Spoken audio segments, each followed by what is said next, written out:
अच्छा जी, यहाँ पर हमारी कैरिंग कॉस्ट आ गई। कैरिंग कॉस्ट जो है वो क्या है, 20 + 5 जो पर मंथ था उसको मैंने मल्टीप्लाई बाय 12 करके कैरिंग कॉस्ट निकाल ली। अब मैं ईओक्यू निकाल सकता हूँ क्योंकि मेरे पास सारी चीजें अवेलेबल है।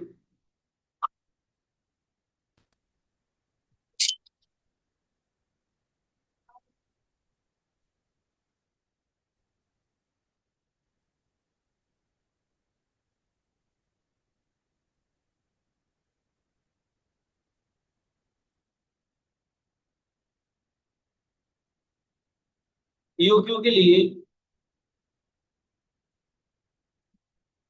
Equals to √2 into annual demand multiply by ordering cost divided by annual carrying cost. तो 2 इंटू डिमांड जो है वो हमारी 75,000 है, मल्टीप्लाई बाय ऑर्डरिंग कॉस्ट जो है वो कितनी है, 50,000 है, और डिवाइडेड बाय कैरिंग कॉस्ट जो है वो कितनी है, 300।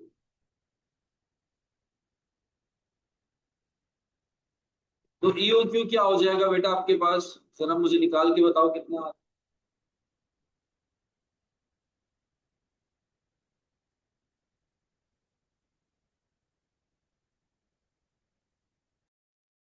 5,000, ठीक है जी। ईओक्यू आ गया आपके पास 5,000, ठीक है। रिक्वायर्ड नंबर 1 तो हमने मीट कर दी। फिर उसके बाद वो आपसे कह रहे हैं कि अगर वेंडर आपको ऑफर करता है 2% डिस्काउंट, अगर आप ऑर्डर देते हो 7,500 का। देखो अगर हम ईओक्यू लेवल पे चलते हैं ना, ईओक्यू लेवल पे चलते हैं तो हमें 5,000 यूनिट्स जो है ना वो ऑर्डर करने हैं। लेकिन अगर वेंडर के कहने पे चलते हैं, यानी कि 2% अगर हमें डिस्काउंट चाहिए, तो हमें कितने यूनिट्स मिनिमम ऑर्डर करने होंगे, 7,500। तो दोनों की फिजिबिलिटी बनानी है कि एडवाइस करना है कि आइदर कि हमें ऑफर को एक्सेप्ट करना है कि नहीं करना, या हमें ईओक्यू पे रहना है, या फिर हमने इस वेंडर की ऑफर को एक्सेप्ट कर लेना है।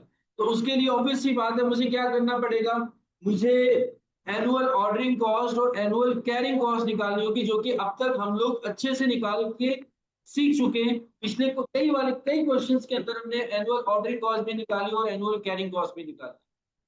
तो अब जरा देख लेते हो बेटा annual ordering cost.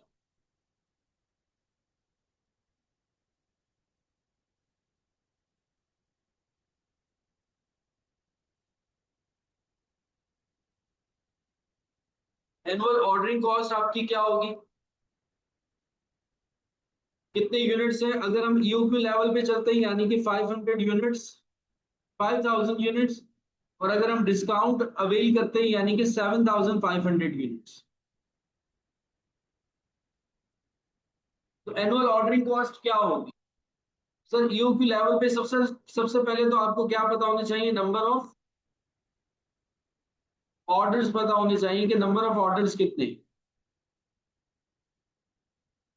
Number of orders के लिए वही आप, जो आपकी एनुअल डिमांड है, जो आपकी एनुअल डिमांड है उसको डिवाइडेड बाय,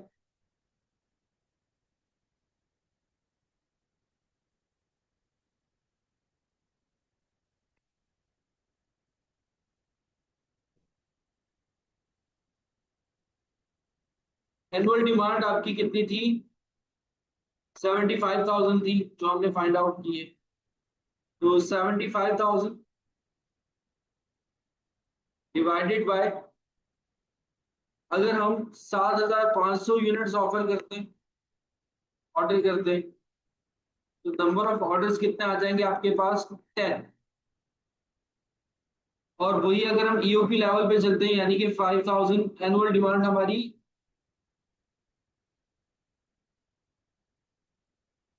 75,000 है, उसको डिवाइडेड बाय 5,000 में करता हूँ तो हमारे पास नंबर ऑफ ऑर्डर्स पहले भी हमने फाइंड आउट किए थे, वो कितने थे,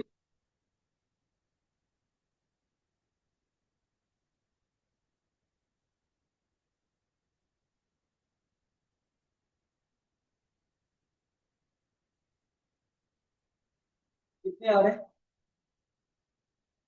आई थिंक सो 15 आ गए। ये हमारे नंबर ऑफ ऑर्डर। तो एनुअल ऑर्डरिंग कॉस्ट क्या होगी?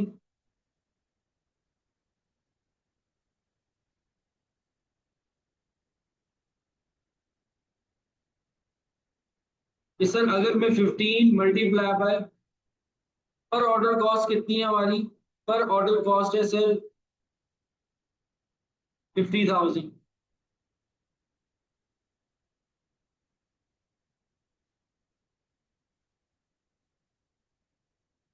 और 10 multiply by 50,000,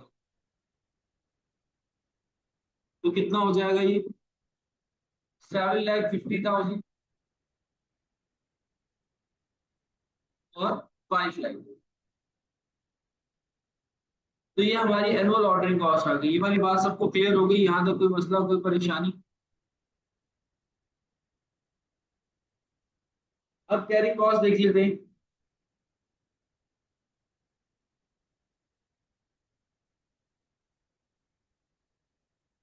annual carrying cost.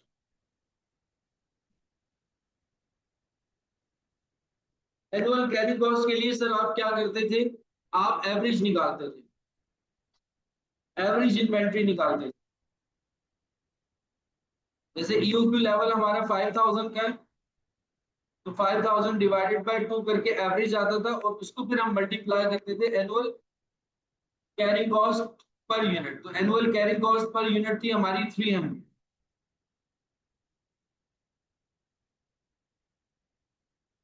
लेकिन साथ में उन्होंने आपको ये भी मेंशन किया है कि आप बफर स्टॉक भी रख रहे हो, बफर स्टॉक भी रख रहे हो, और कितना रख रहे हो? 2,000।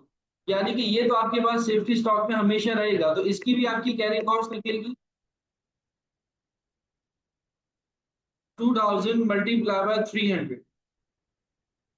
दोनों को प्लस करोगे और फिर आपकी एनुअल कैरिंग कॉस्ट आएगी। देखो बेटा, एनुअल कैरिंग कॉस्ट सिंपल सा फार्मूला होता है कि आप एवरेज को मल्टीप्लाई कर देते हो, आपकी जो कैरिंग कॉस्ट पर यूनिट होती है।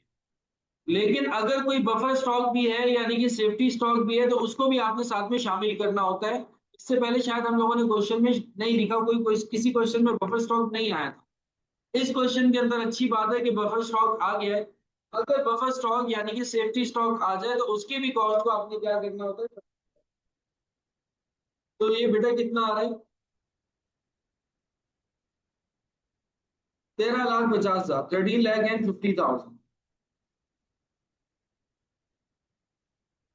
अगेन ऐसे ही 7,500, अगर हम डिस्काउंट पे जाते हैं, तो ऑफर पे जाते हैं, डिवाइड बाय 2 करके एवरेज निकालूंगा, मल्टीप्लाई बाय 300 करूंगा, प्लस साथ में हमें बफर स्टॉक भी रखना है, तो 2,000 मल्टीप्लाई बाय 300, तो ये आ जाएगा 17,25,000।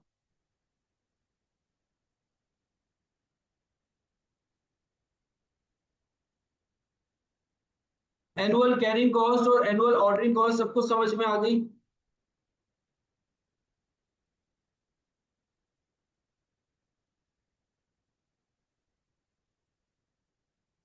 यहां तक बेटा किसी का कोई सवाल हो तो पूछ लो, नहीं तो मैं आगे चल।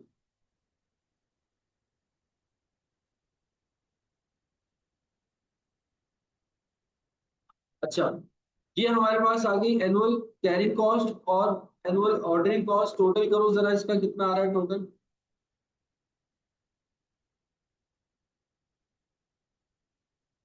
7,50,000 और 13,50,000, तो ये टोटल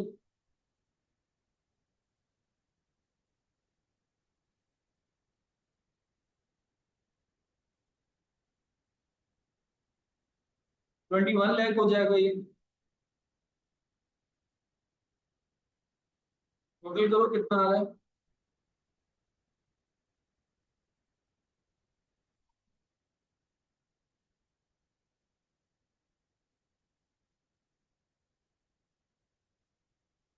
और दूसरे का टोटल करो, दूसरे का टोटल कितना आ रहा है?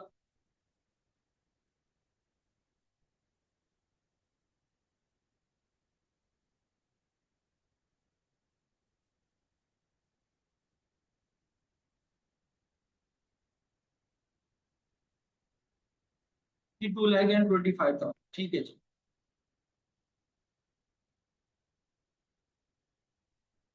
अब देखो परचेज प्राइस भी इसमें शामिल हो जाएगी, क्योंकि परचेज प्राइस को ही ऐड करके हम एनालाइज कर सकते हैं कि कहाँ पर हमें प्रोडक्ट सस्ता हो मिल।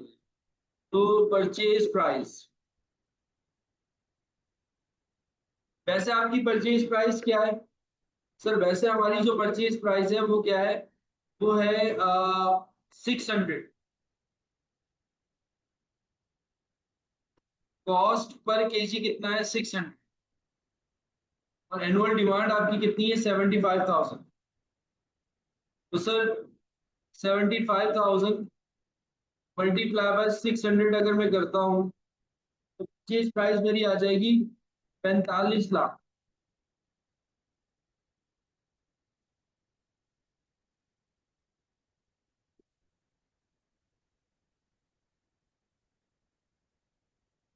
यही आ रही है या ज्यादा आ रही है? बल्कि ज्यादा आ रही है, ये आ रही है। अच्छा, और अगर सर मैं डिस्काउंट पे जाता हूँ तो सर 600 करके मुझे 2% का डिस्काउंट मिल रहा है, यानी कि मेरी परचेज प्राइस 98% पे आ जाएगी। 2% मैंने डिस्काउंट हटाकर जो भी मेरी परचेज प्राइस है उसका 98% ले ली, तो फिर मेरी परचेज प्राइस ये हो जाएगी।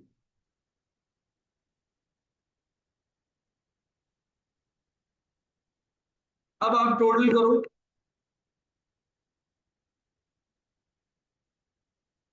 और टोटल करके मुझे बताओ टोटल कॉस्ट जो आ रही है वो कितनी आ रही है?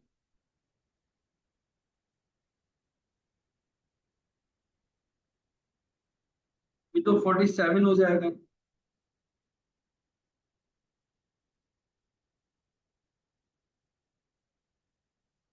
और ये 46 हो जाएगा। इसका मतलब ये हुआ कि मुझे डिस्काउंट की तरफ जाना चाहिए, डिस्काउंट की तरफ मुझे कंसेशन मिल रहा है। अगर मैं ईओक्यू लेवल पे चलता हूँ, अगर मैं ईओक्यू लेवल पे चलता हूँ तो ऑर्डरिंग कॉस्ट और कैरिंग कॉस्ट तो मिनिमम है, यहाँ पे 21 है और यहाँ पे 22 है। लेकिन परचेज प्राइस की वजह से, परचेज प्राइस की वजह से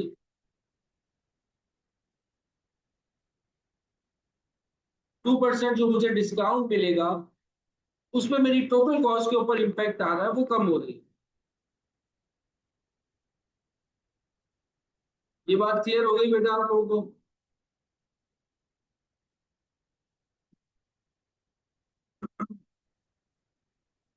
अच्छा क्वेश्चन था, इसके अंदर एक बात आ गई थी, वो ये आ गई जो नई चीज थी, वो ये थी कि यहाँ पर हमारे पास क्या आ रहा था? लॉस आ रहा था, और 4% का लॉस आ रहा था। तो मैंने इनपुट को, आउटपुट को सॉरी इनपुट के अंदर कन्वर्ट किया, 0.96 से डिवाइड करवा के, यानी कि 96% से डिवाइड करवा के, क्योंकि जो आपका आउटपुट होगा वो 4% का लॉस करके कितना रह जाएगा? 96% रह जाएगा। तो 96% को जब आप वापस शिफ्ट करोगे 100% की तरफ तो डिवाइड करवाओगे, जब आप रिवर्स चल रहे होते हो तो परसेंटेज डिवाइड होती है।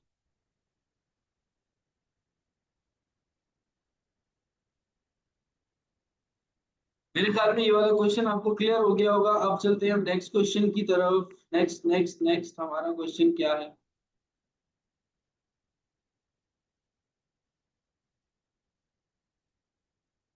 अच्छा बेटा, एक क्वेश्चन था, क्वेश्चन नंबर 5, वो मैंने नहीं करवाया था, मैंने कहा था बाद में करवा दूंगा। टर्नओवर रेशियो से रिलेटेड था, ये भी देख लें एक नजर।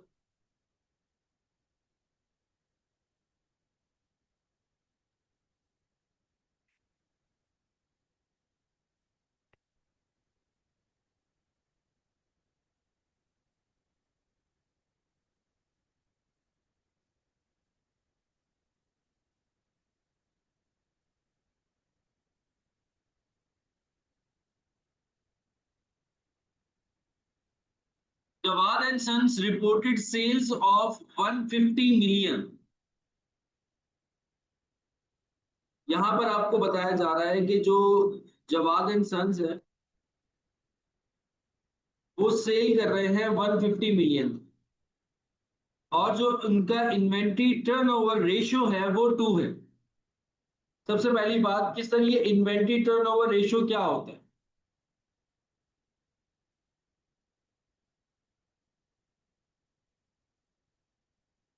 कौन बताएगा मुझे कि इन्वेंट्री टर्नओवर रेशियो क्या होता है?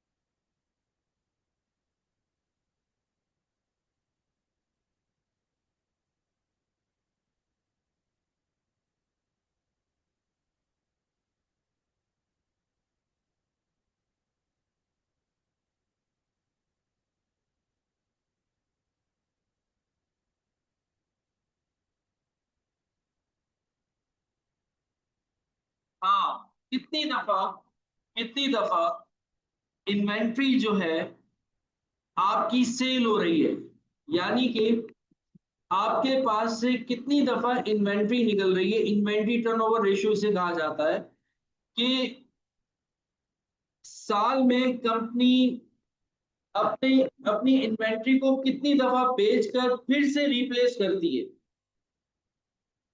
जैसे यहां पर इस क्वेश्चन के अंदर आपको जो बताया जा रहा है,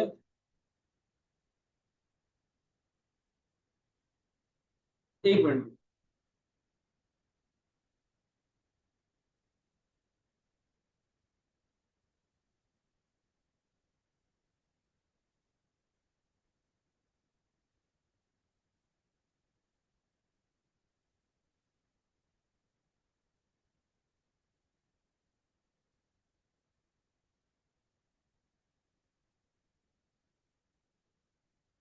यहां पर जो आपको बताया जा रहा है वो ये बताया जा रहा है कि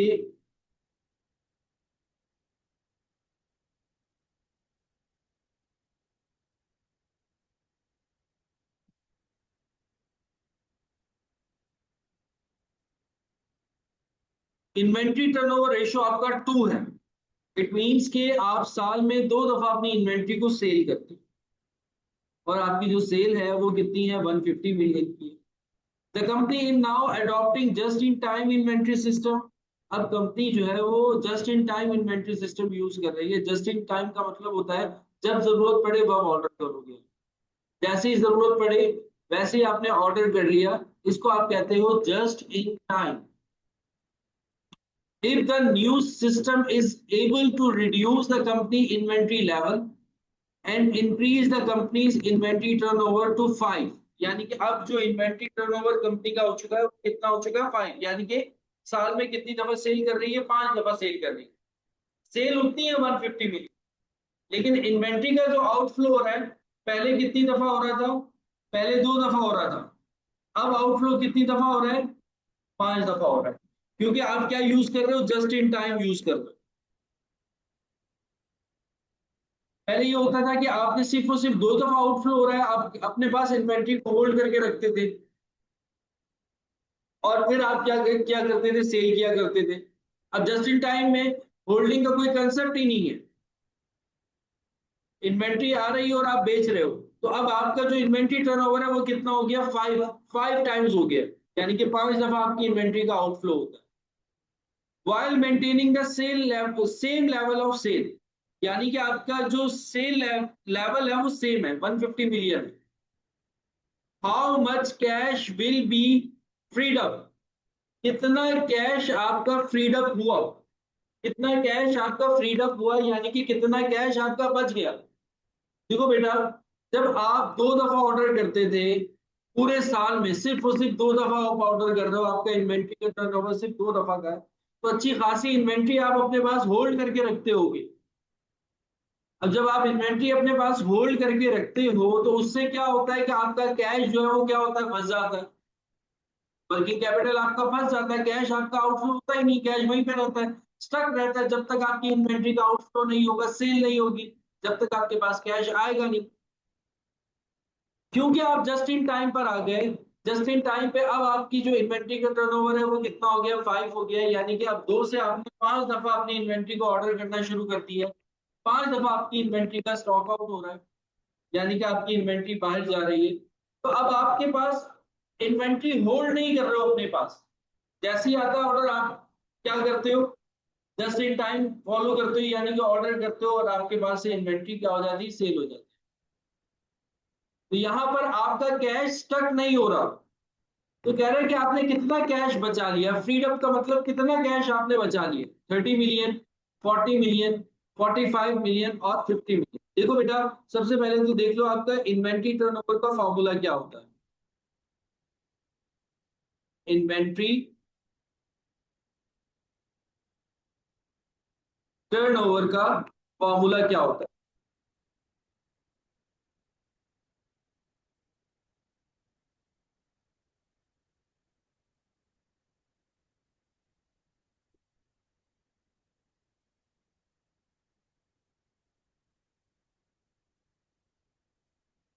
इन टाइम की बात हो रही है, जैसे यहाँ पे 2 टाइम्स दिया हो, तो फॉर्मूला होता है आपके पास सेल्स,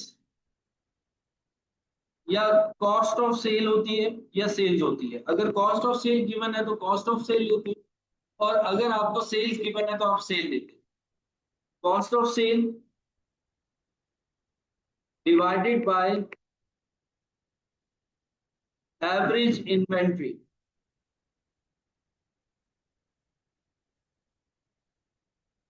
ये फॉर्मूला होता है इन्वेंट्री टर्नओवर का। Inventory turnover divided by sales into cost of sale divided by average inventory.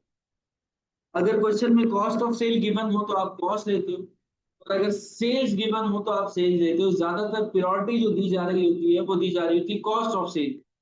यहाँ पर हम मजबूर हैं, हम जो है वो, क्योंकि क्वेश्चन में हमें सेल्स गिवन है 150 मिलियन, तो हम किसको ले रहे हैं, सेल को ले रहे हैं। अदरवाइज अगर कॉस्ट ऑफ सेल कहीं से भी मैं निकाल सकता तो मैं कॉस्ट ऑफ सेल को यूज करता। अब इसकी हेल्प से मैं एवरेज इन्वेंट्री निकाल सकता हूँ, इसकी हेल्प से एवरेज इन्वेंट्री निकाल सकता हूँ। मेरी एवरेज इन्वेंट्री क्या होगी, ओल्ड इन्वेंट्री मेथड जो है, अगर मैं चलता हूँ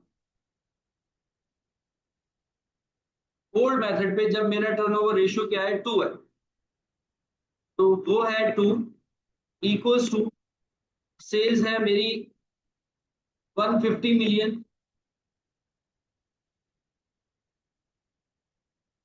सेल्स है मेरी 150 million divided by average inventory. अब ये डिवाइड हो रहा है, उधर आके मल्टीप्लाई होगा, 2 मल्टीप्लाई हो रहा है, इस तरफ आके डिवाइड हो जाएगा। सिंपल मैथमेटिकल कैलकुलेशन है। Average inventory equals to 150 divided by 2 equals to हो जाएगा 75 मिलियन। तो मेरी जो एवरेज इन्वेंट्री मेरे पास होती थी वो कितने की होती थी, 75 मिलियन की होती थी ओल्ड पैटर्न पे। अब मैं जब मैं जस्ट इन टाइम पर आया,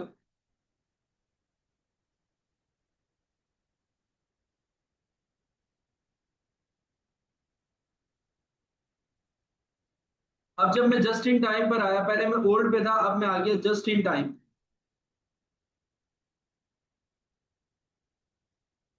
तो अब रेशियो हो गया मेरा 5, 5 equals to 150 divided by average inventory. तो एवरेज इन्वेंट्री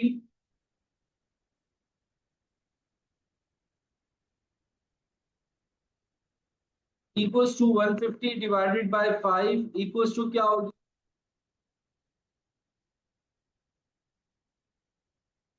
150 डिवाइड बाय 5 यानी कि 30 मिलियन हो गया। अब मेरा जो कैश स्टक होता है एवरेज इन्वेंट्री में वो कितना होता है, 30 मिलियन का। पहले मेरा जो कैश स्टक होता था वो कितना होता था, 75 मिलियन। तो अब मेरा फ्रीडम कैश कितना हो गया, पहले जो 75 था, अब मैंने कितना कर लिया, 30 मिलियन कर लिया। कितना कैश मैंने फ्री किया है, सिंपल मैं क्या करूंगा, इसको 75 30 कर दूंगा।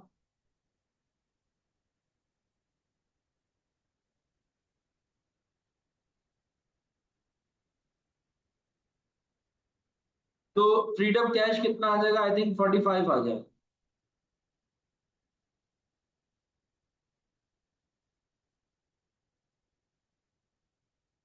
तो सी जो है वो राइट आंसर हो। बात क्लियर हो गई सबको, ये वाला क्वेश्चन क्लियर हुआ। 45 मिलियन।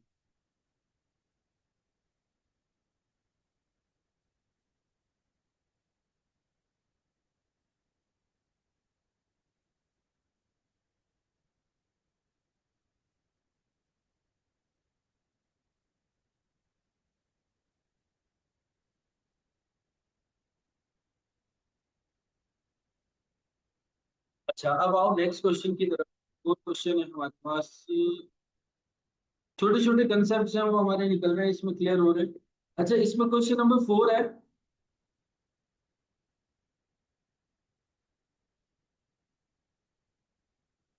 क्वेश्चन नंबर 4, उसके अंदर थोड़ा सा पॉइंट मिसिंग है, देख लो जरा।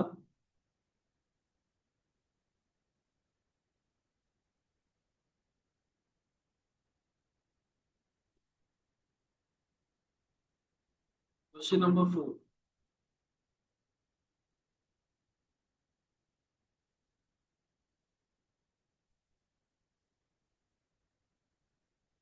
ये क्वेश्चन नंबर 5 के, क्वेश्चन नंबर 4 मैंने नहीं कर पाया। अब देखो यहाँ पे कह रहे हैं कि in an automobile manufacture facility the management has brought down the cost of ordering of automotive component from ₹500 to 50। ठीक है। अच्छा, अब वो कह रहे हैं कि जो इनका ऑर्डरिंग कॉस्ट है ना, वो पहले 500 होती थी, अब वो कितनी हो गई है, 50 हो गई है। Due to introduction of electronic ordering, अपनी ऑर्डरिंग सिस्टम को क्या कर दिया, इलेक्ट्रॉनिक कर दिया। ठीक है, पीआरबी लेकर आ गए, ये किस पे चले गए, इलेक्ट्रॉनिक सिस्टम पे चले गए, तो ऑर्डरिंग कॉस्ट इनकी बहुत मिनिमम हो गई है। पहले इनकी ऑर्डरिंग कॉस्ट कितनी होती थी, 500 होती थी, अब वो कितनी हो गई है, 50 हो गई। फिर कह रहे हैं कि the annual demand of a car is 15,000 units. ठीक है जी, एनुअल डिमांड कितनी है इनकी, 15,000 यूनिट्स है। इन्वेंट्री टर्नओवर रेशियो आपसे फाइंड आउट करने को कह रहे हैं कि बोथ द केसेस, दोनों केसेस में। अच्छा बेटा, इसके अंदर ना कैरिंग कॉस्ट जो है ना वो मिसिंग है। इस पूरे क्वेश्चन में कैरिंग कॉस्ट गिवन होनी चाहिए थी, मे भी शायद टाइपिंग एरर हो गया है। तो मैंने टाइप करवाया था, उसने शायद इसके अंदर जो है वो कैरिंग कॉस्ट जो है वो शामिल नहीं की है। यहाँ पे आप लिख लो, कैरिंग कॉस्ट जो है ना वो आपकी सपोज कर लो कि कितनी, ₹50 है। एनुअल कैरिंग कॉस्ट कितनी है, 50। ये हमने इंक्लूड किया है क्वेश्चन में।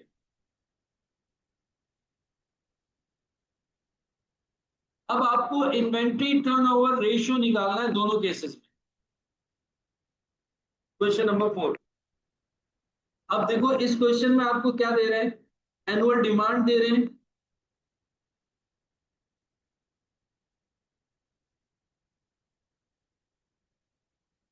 जो कि कितनी है, 15,000 यूनिट्स। फिर ऑर्डरिंग कॉस्ट दे रहे हैं, जो कि कितनी है, पहले 500 थी, अब कितनी हो गई है, 50 हो गई।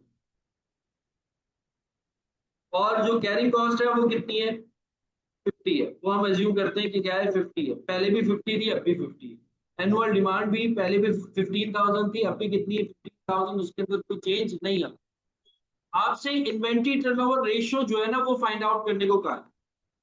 सर, इन्वेंट्री टर्नओवर रेशियो का आपने भी हमें फॉर्मूला बताया है, वो ये है, inventory turnover equals to cost of sale divided by average inventory, cost of sale divided by average inventory, या sales divided by average inventory.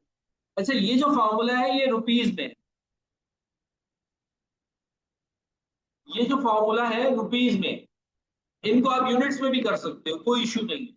कि जितने यूनिट्स आपने सेल किए और एवरेज इन्वेंट्री के जितने यूनिट्स आप अपने पास रखते हो, तो अगर आप चाहो तो रुपीज में भी लेकर आ सकते हो, चाहो तो आप इसको यूनिट्स में भी कन्वर्ट करके इन्वेंट्री टर्नओवर निकाल सकते हो, कोई इतना बड़ा इश्यू नहीं है। मैं अमाउंट में बात करूं या फिर मैं यूनिट्स में बात करूं, जो टर्नओवर आएगा वो सेम होगा, वो चेंज नहीं होगा। बात समझ में आ रही है ये? जो क्वेश्चन नंबर 5 था, वो बेसिकली उन्होंने आपको किस में दिया था, सेल्स आपको रुपीज में 150 मिलियन दी हुई थी, एवरेज इन्वेंट्री जो हमने निकाली वो रुपीज में निकाली। अगर एवरेज इन्वेंट्री यूनिट्स में हो और जो आपकी सेल्स या जो आपकी एनुअल डिमांड है वो भी अगर यूनिट्स में हो, तो कोई इतना बड़ा इशू नहीं है। इन्वेंट्री टर्नओवर तब भी क्या आता है, सेम आता है, उसके अंदर कोई चेंज नहीं आता। ठीक है, बात समझ में आ रही है कि इन्वेंट्री टर्नओवर रुपीज से भी कैलकुलेट कर सकते हो और यूनिट से भी कैलकुलेट कर सकते हो, answer will be the same, answer same आएगा। लेकिन शर्त ये है कि सर अगर आप रुपीज में कन्वर्ट इससे कैलकुलेट कर रहे हैं तो न्यूमिनेटर और डिनोमिनेटर दोनों रुपीज में होने चाहिए, और अगर आप यूनिट से कैलकुलेट कर रहे हैं तो न्यूमिनेटर और डिनोमिनेटर दोनों यूनिट्स में होनी चाहिए। मतलब सेल्स भी आपकी यूनिट्स में हो और एवरेज इन्वेंट्री भी आपकी किस में हो, यूनिट्स में हो, तो इन्वेंट्री टर्नओवर जो है वो कैलकुलेट हो सकता है। लेकिन सर यहाँ पर जो हम फंस जाते हैं वो इसमें फंस जाते हैं कि सर आपकी बात मान ली, हम इन्वेंट्री टर्नओवर जो है वो यूनिट्स में लेके चलते हैं, तो सर एनुअल डिमांड तो हमें पता है वो कितनी है इस क्वेश्चन के अंदर, वो 15,000 यूनिट्स में दी गई है डिमांड, ऑब्वियस सी बात है वो यूनिट्स में होगी। लेकिन सर एवरेज इन्वेंट्री कहां से लाएं, सारा मसला ये आ रहा है। एवरेज इन्वेंट्री अगर पता लग गई, डिवाइड करेंगे, ऑटोमेटिकली हमारे पास क्या आ जाएगा, इन्वेंट्री टर्नओवर आ जाएगा, दोनों केसेस का। एनुअल डिमांड क्या है, वो है 15,000, लेकिन एवरेज इन्वेंट्री कहां से आएगी? कोई बच्चा मुझे थोड़ा सा इशारा दे दे कि एवरेज इन्वेंट्री कहां से आएगी, एवरेज इन्वेंट्री कहां से आएगी?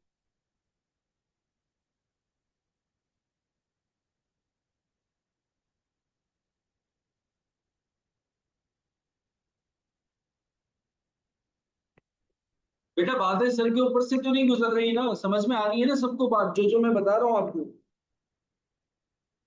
रुपीज में हो इन्वेंट्री टर्नओवर, रुपीज से भी निकाल सकते हैं इन्वेंट्री टर्नओवर रेशियो, कोई मसला नहीं है।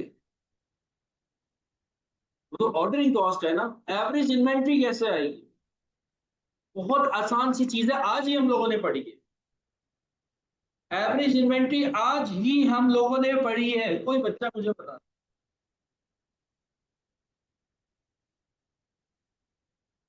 कोई मामा का शहजादा या बाबा की परी बता दे कि एवरेज इन्वेंट्री कहां से आएगी। एनुअल डिमांड मैंने कह दिया, न्यूमिनेटर पे रख दो सेल्स, सेल्स की जगह आप 15,000 लिख, लेकिन एवरेज इन्वेंट्री कहां से आएगी?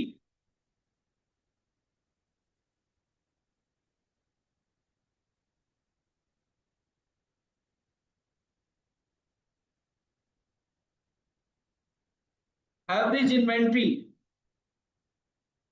कोई बाबा की परी या कोई मामा का शहजादा बताए। कैरिंग कॉस्ट से? नहीं बेटा, नहीं नहीं नहीं नहीं, ना ऑर्डरिंग कॉस्ट से ना कैरिंग कॉस्ट से। आज ही पढ़ा है हम लोगों ने, आज ही पढ़ा है। और बल्कि अक्सर औकात आप लोग मुझसे सवाल भी करते रहते हैं।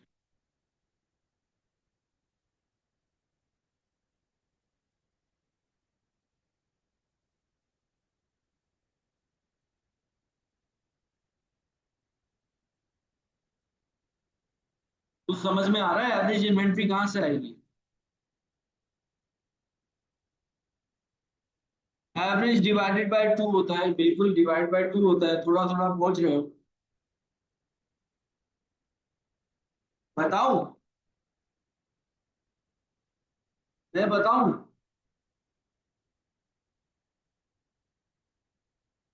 देखो मेरे बच्चों, मेरे प्यारे बच्चों, आप लोगों को इतनी दफा बताया है कि एवरेज इन्वेंट्री आती है, ओपनिंग क्लोजिंग कुछ नहीं, कहाँ है ओपनिंग यार? उससे वैसे कहाँ है ओपनिंग, कहाँ है क्लोजिंग, बताओ कहाँ है?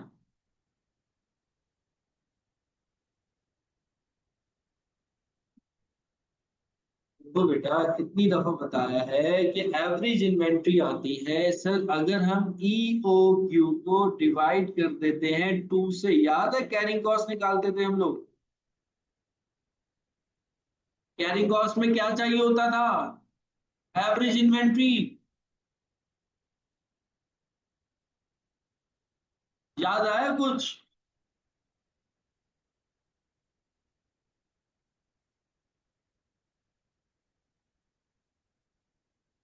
यार तो सर हुजैफा का नाम डिबो रहे हो। अभी तो पढ़ा, आज ही तो पढ़ा है हम लोगों ने।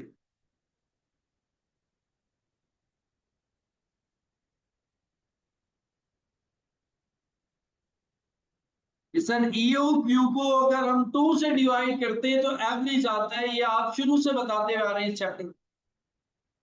जब हम कैरिंग कॉस्ट निकालते थे तब भी हम एवरेज निकालते थे।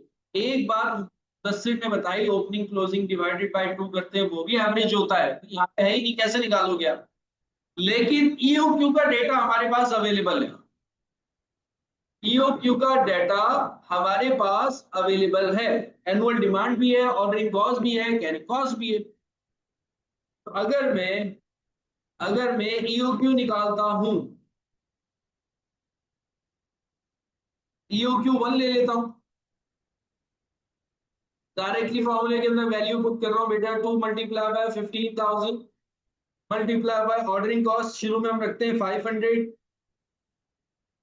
डिवाइडेड बाय कैरिंग कॉस्ट हमने रख दी 50।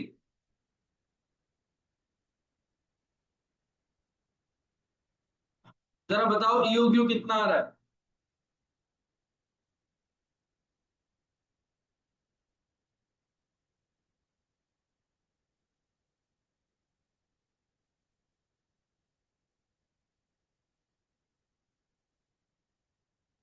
कितना आ रहा है ईओक्यू?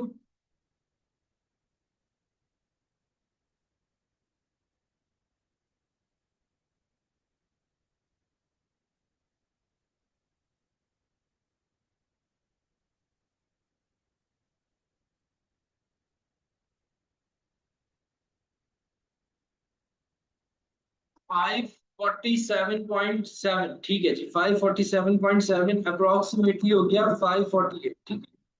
तो इसको हमने कर लिया 548। अब ईओक्यू 2 ले लेते हैं। उसमें सर अब हमारी जो है 2 इंटू 15,000 मल्टीप्लाई बाय, अब हम ऑर्डरिंग कॉस्ट 50 रख रहे हैं और डिवाइडेड बाय 50 करेंगे। अब बताओ कितना आ रहा है ईओक्यू 2 पे। पहले ऑर्डरिंग कॉस्ट 500 रखी है, अब मैंने ऑर्डरिंग कॉस्ट 50 रख दी, अब बताओ कितना आ रहा है।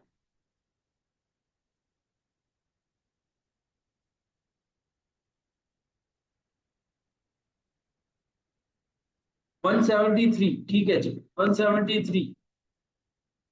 राउंड ऑफ करके बात कर रहे हैं। अगर मैं एवरेज निकालना चाहूं तो सर अब आप निकाल सकते हैं, इन्वेंट्री टर्नओवर आराम से निकाल सकते हैं।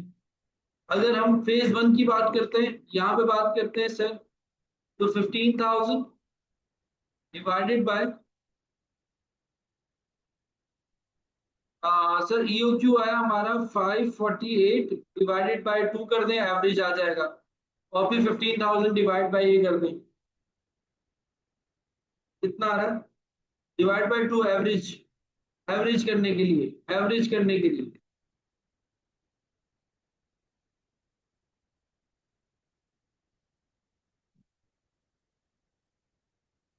पहले का 360 आ रहा है काशिफ,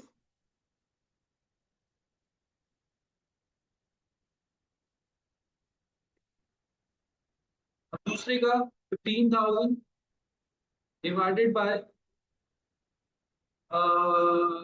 173 डिवाइडेड बाय 2 कर दें, ये क्या है, एवरेज है।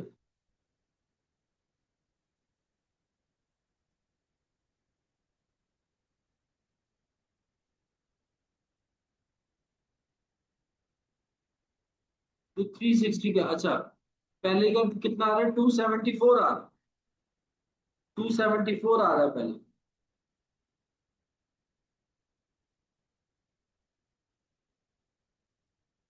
और दूसरे का क्या आ रहा है?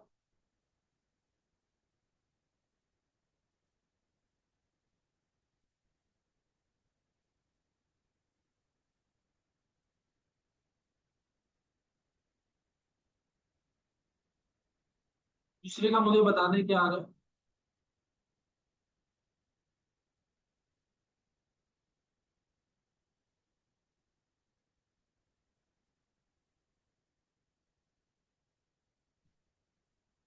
क्या बता रहे हो ये?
54 और 170, ठीक है, ये थोड़ा बहुत मुझे नियरेस्ट आंसर लग रहा है। 174 और 54, ठीक है, तो 54 और 170।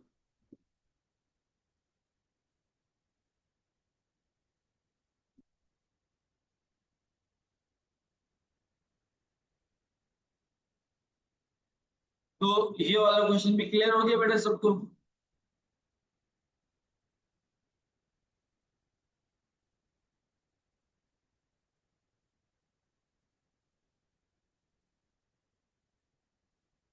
अच्छा, अब हमें कौन कौन से क्वेश्चन सॉल्व करने हैं?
कुछ क्वेश्चन देख लो जो इस टाइम में हो सके।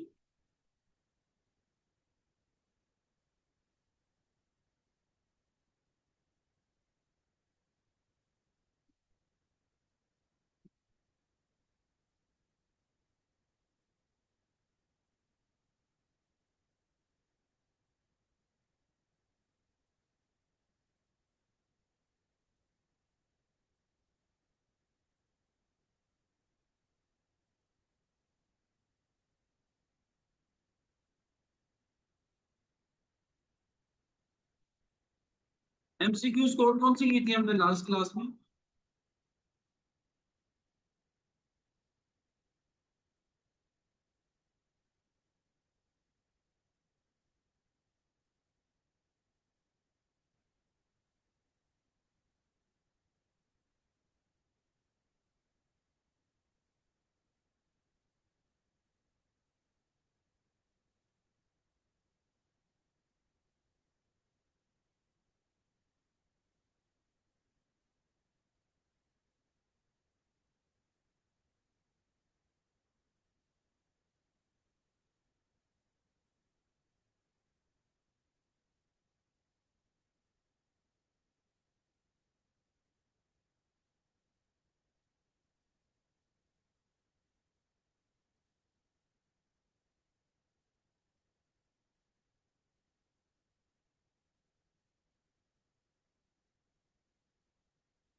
एमसीक्यूज ट्राई करना, मेरे ख्याल में एमसीक्यूज ना आपसे हो जाएंगे। एमसीक्यूज नंबर 1 से लेकर के एमसीक्यूज नंबर 9 तक इजीली आपसे हो जाएंगे।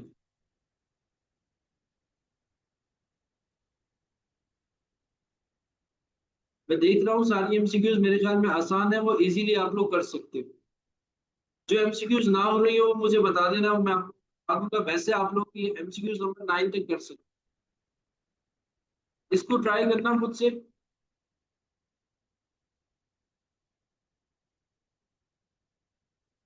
Question answer option D, question number 1 का। एक मिनट देख लेता हूँ।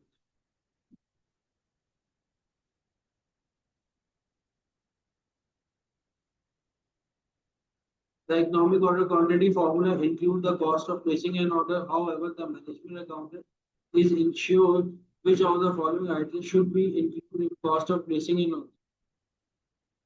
Administrative cost नहीं आती, postage लाएगा, quality control cost, cost unit cost of product नहीं, ये नहीं होगा। सैलरी नहीं, ये भी नहीं होगा। Administrative cost आ सकती है।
क्वेश्चन नंबर 1 का जो है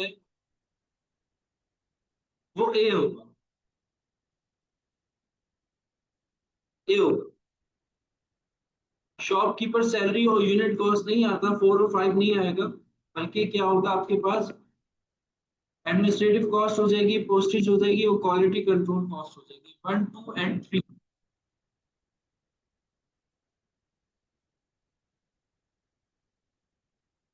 ऑप्शन ए होगा, ऑप्शन डी नहीं होगा। ठीक है। और कोई एमसीक्यू पूछना उसमें से?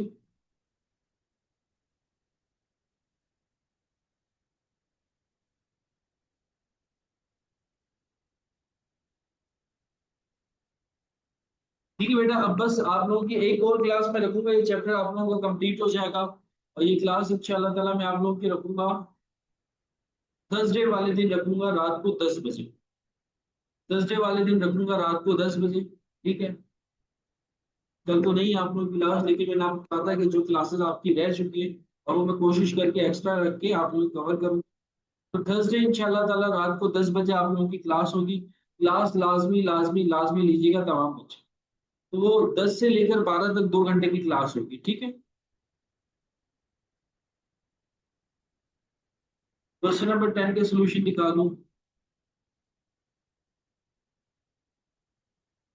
मैं फाइल शेयर कर दूंगा बेटा आपके साथ। ये क्वेश्चन नंबर 10 का सोल्यूशन।